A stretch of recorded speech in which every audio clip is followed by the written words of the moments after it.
Thank you very much for coming on. Honestly, I've been really excited to get to chat to you and have you on the podcast. Say too. So, I always start off with just a little bit of an introduction about me. And then if you wouldn't mind introducing yourself after, that would be really great. Um, Amazing. All right, let's do this. Perfect. So, obviously, my name's Zoe, and welcome to Dystrophy Diaries, the podcast. I created this because I've got limb-girdle muscular dystrophy, type 1B, and it's been quite a journey, I guess you could say, like navigating life with muscular dystrophy.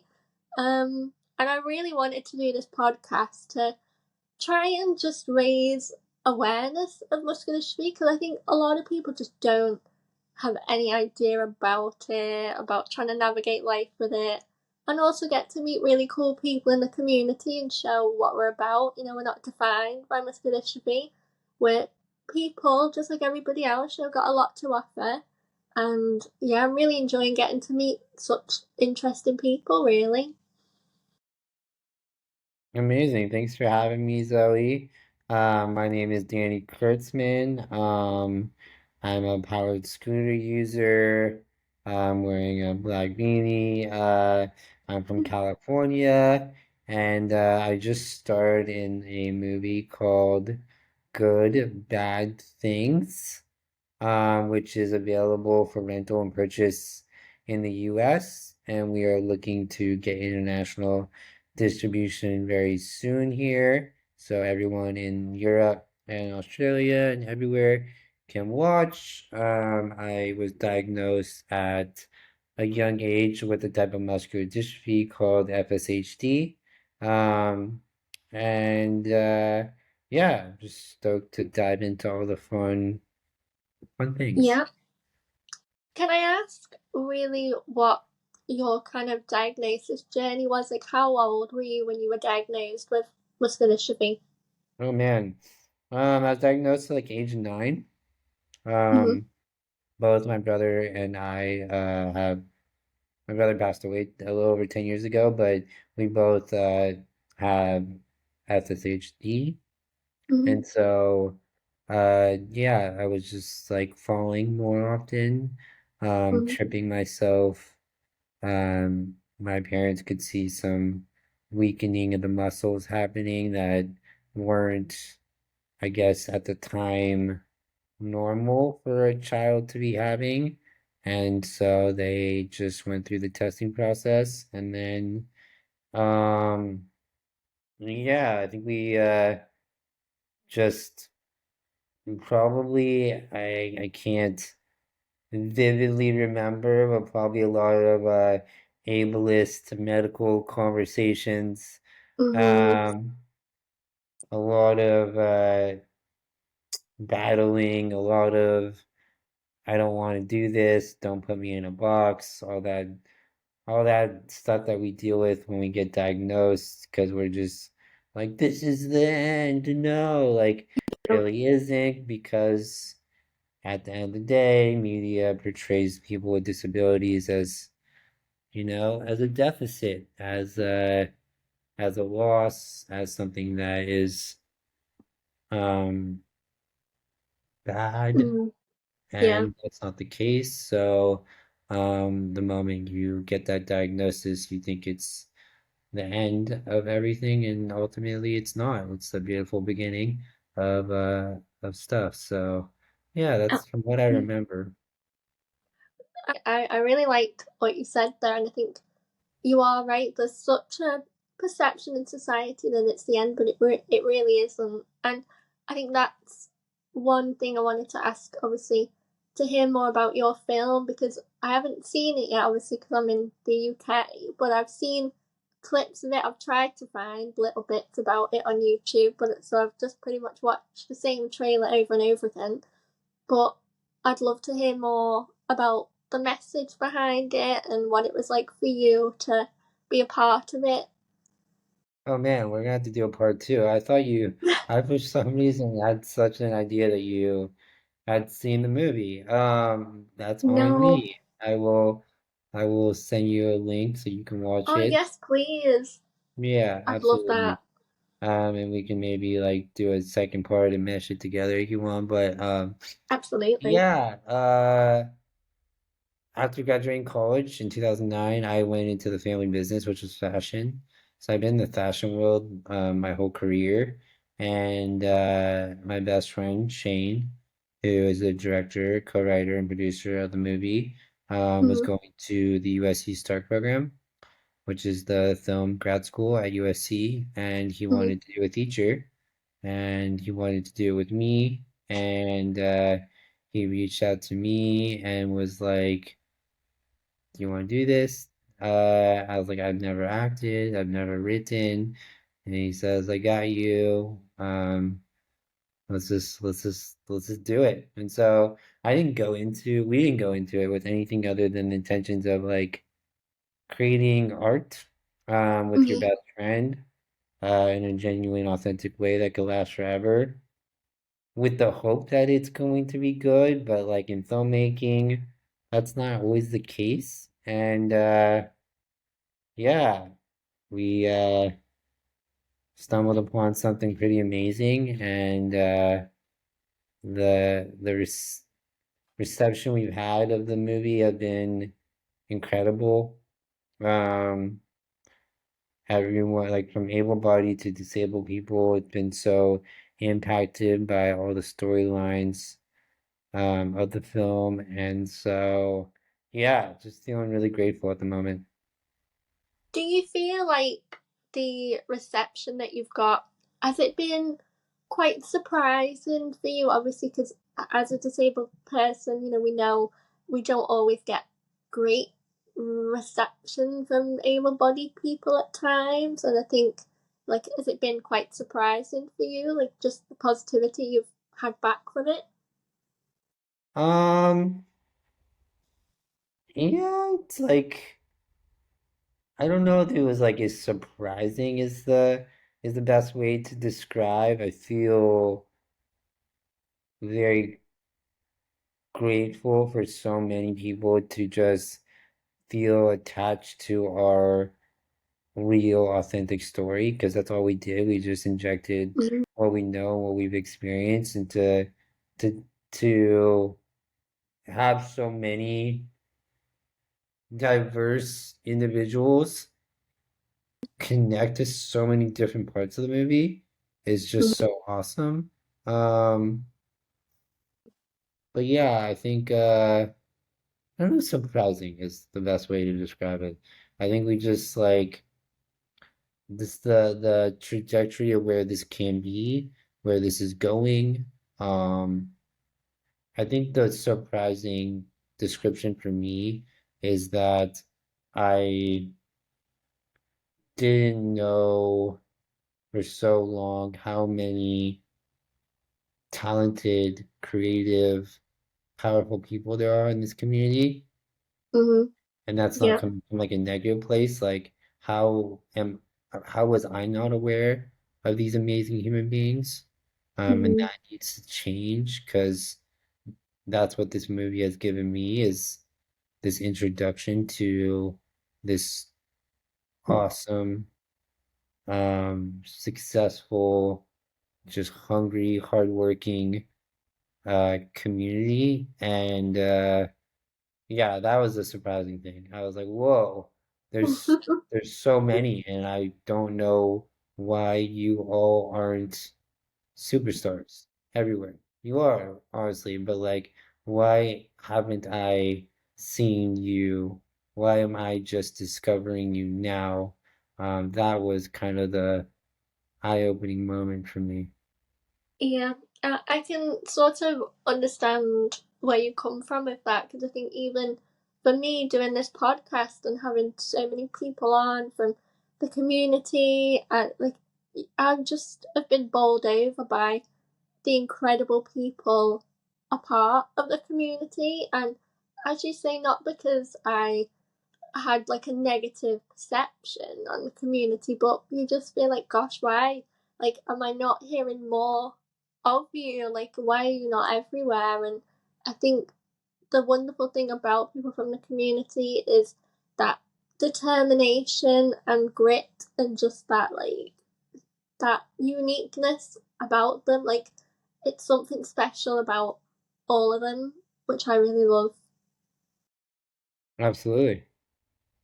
Another question that I had is what I have seen about the film is obviously it talks about like interabled relationships and what it's like to date with muscular dystrophy and like how to navigate it. And I have talked about that a bit on my podcast and I had my partner on and talked about it from his perspective, but from your personal, I know this is quite a personal question, so like, talk about as little or as less as you want, but just what is your kind of experience been about navigating dating and, with your muscular dystrophy? Yeah, it's been a journey. I'm Mhm. 37 and I'm single, so it's still going. Mhm. Yeah, it's been a lot of self-discovery and self-love, Mhm. is the main key thing. I took a lot of those, I call them stories. So a lot of the things that media has told me I am and what I'm capable of as my truths. So those were in a lot of my previous relationships that made those difficult.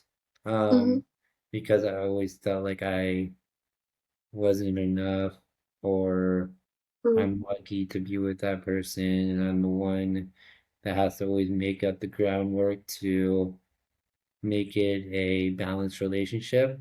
Um, and that's all bullshit because Yeah, I am worthy, I am capable, I am perfect as is, and there is absolutely. need to um, compensate in other ways, I guess, to say it best. So it's just like being on this self-love journey to Mhm. enter into the next relationship uh with full transparency, full expressiveness, no no negativity around my disability, just like here it is, here's Mhm. what I'm about, here are my needs, here's how things work, here's how things don't work. Do you have any questions? Let's talk about them. Mhm.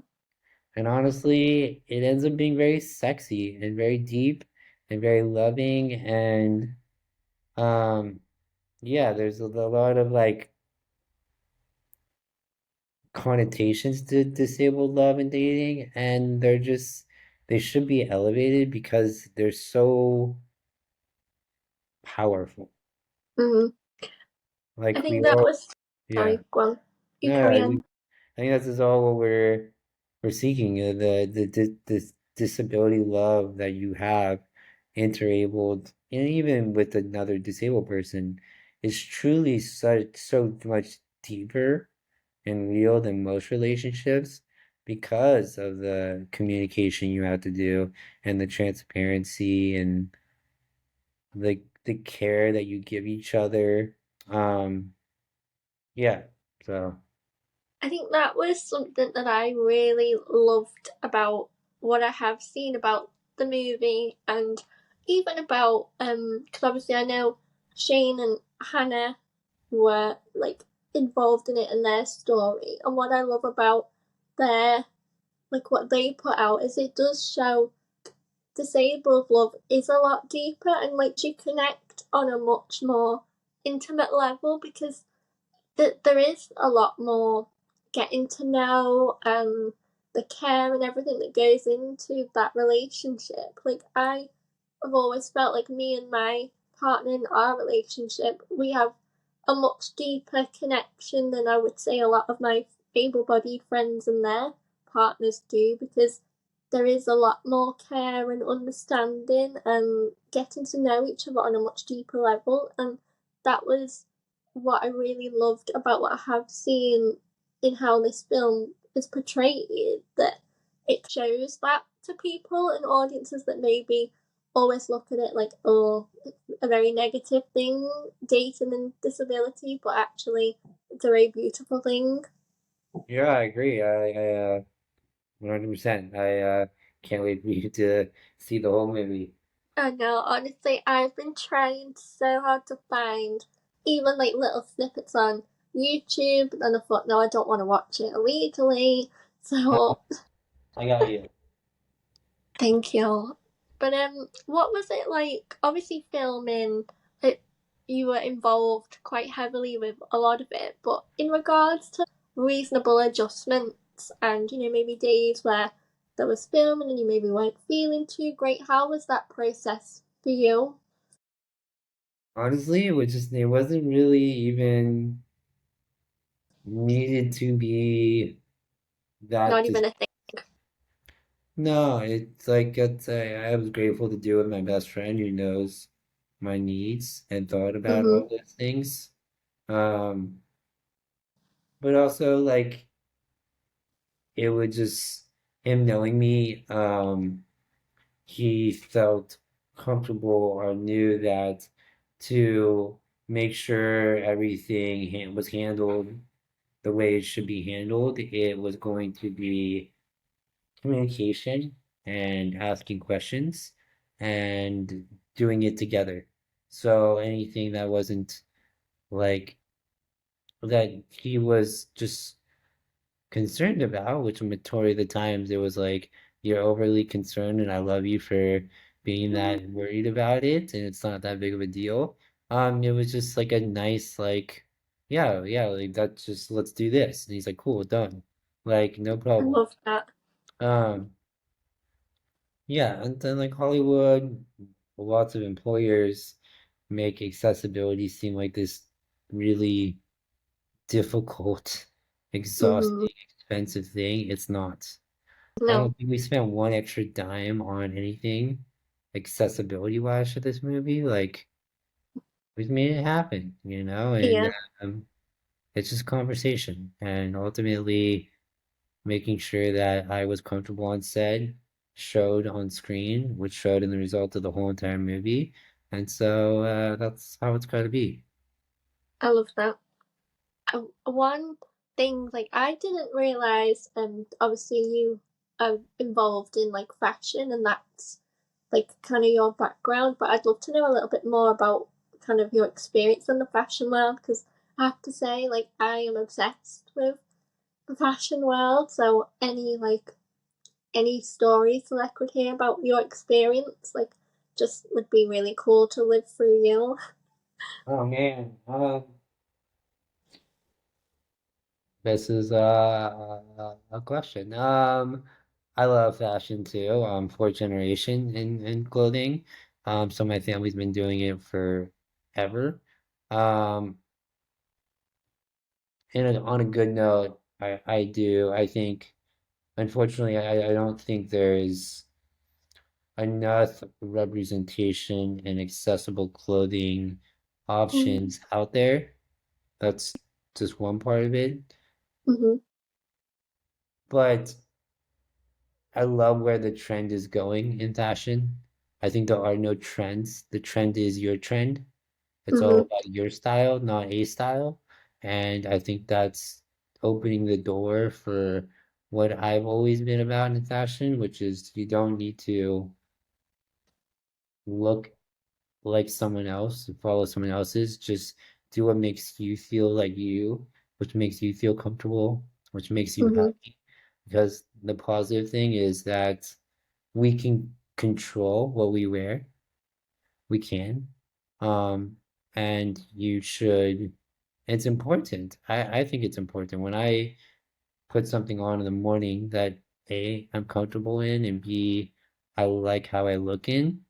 I am going to enter my day with a whole better mindset. Mm-hmm. I think that's really important. So yeah, I just do you. Don't worry about how everything else and how other people are dressing. If you want to be in sweats and that's your style and that's you're comfortable, rock it. Because Mm-hmm. like fashion also comes with not just what you're wearing, but how you wear it. Mm-hmm. Absolutely. I think I know there's financial things going there, but like tailoring and customizations and stuff like that, you can find ways, just like buy shit, create shit, wear your uniform, whatever it is. Like I wear the same shit basically every day, Yeah, me and that's what you do. Like it's cool, that's fine. Like wear it, tailor it, make it comfortable, and just make it you. I love that. I think like many years ago when I like first started getting into fashion, I was so hung up on trying to look, like everybody else, and I'd wear things that weren't accessible, weren't comfortable, and whereas now I think if anything I feel a lot more confident in my style now that I just wear what's comfortable, what feels good, what I feel is me, and I think it's nice to sort of see a bit of a shift in perceptions a bit more now with fashion and accessibility and disabled people saying actually, I'm gonna wear what I wanna wear, what works for me, and that's like how it should be, and that's amazing. Yeah. But yeah, it's just another industry that we don't see ourselves enough in that needs to change. It will. I think I know it will. I know I've like met a bunch of amazing people who are breaking those barriers down and making it happen, and not only just like in front of the camera but behind the camera and designing the clothes and making options out there and being the role models and the inspiration for individuals to see what's possible. So yeah. Definitely. I think we're getting there with it, and I think it's exciting to see it become more accessible and feel more represented in that world for people like us. Yeah. I always ask my guests this one question when I start to like round it up, and that's always like for any people that are listening that maybe new to either muscular dystrophy or new to you and new to the film, anything. What would you like them to know? It can be about anything. It can be about you. It doesn't have to be about muscular dystrophy. It can be about anything. But what would you like to put out there to the listeners? Oh man, just laying it on thick with these questions. I know. Um,